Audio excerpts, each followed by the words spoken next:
God calls us to set the captives free. Today's first reading from Exodus presents us with an extraordinary image. God appears to Moses in the burning bush, instructing him to remove his sandals, for he is standing on holy ground. Yet it's also a story of God coming to us in our ordinary lives as well, for Moses is tending his father-in-law's sheep at the time. Imagining Moses leading his flock across the desert reminds me of time spent in the Sonoran Desert in Arizona, here in the United States. The desert landscape is marked by signs of migration. Worn-out shoes and empty water bottles dot the unforgiving terrain. Graffiti scrawled on a highway overpass reading "White Pride" sends a clear message to those desperately seeking asylum. Makeshift altars combine recovered clothing, rosaries, and photographs with crosses to commemorate those who have attempted the journey. As a window into the plight of those forced from home, these desert walks have been encounters on holy ground. We don't have to walk in the desert or witness a miraculous sight to recognize that we are standing on holy ground. As with Moses, God interrupts our ordinary lives as well.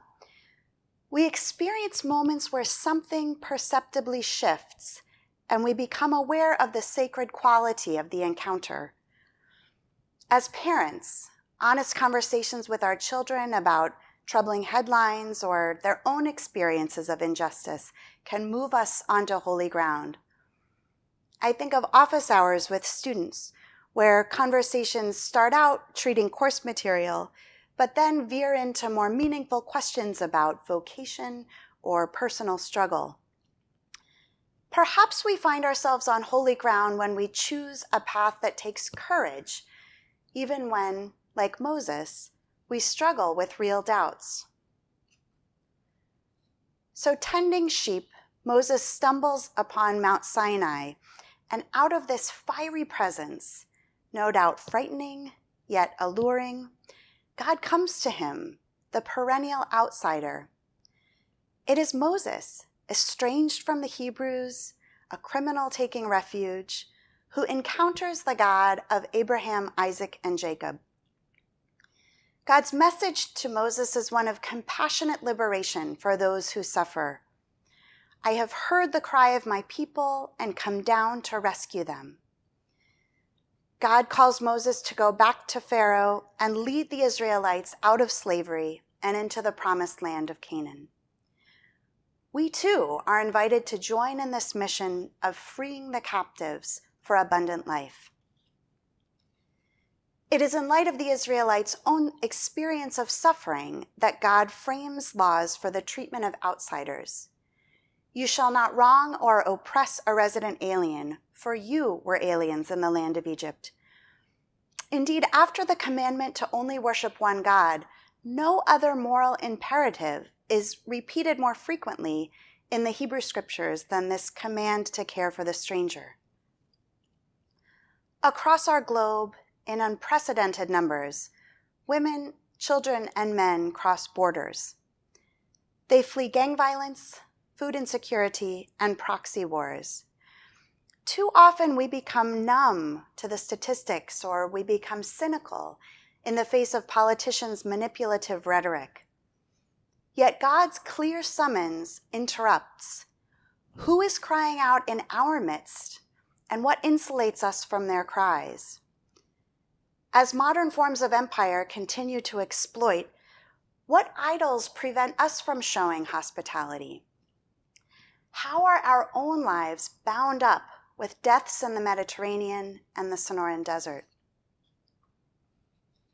In today's gospel reading from Luke, Jesus reminds us that God's justice is marked not only by liberation, but by mercy.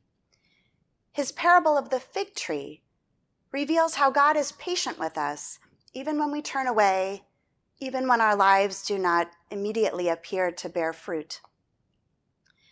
The vineyard owner instructs his gardener to cut down the tree, for it has not borne fruit in 3 years.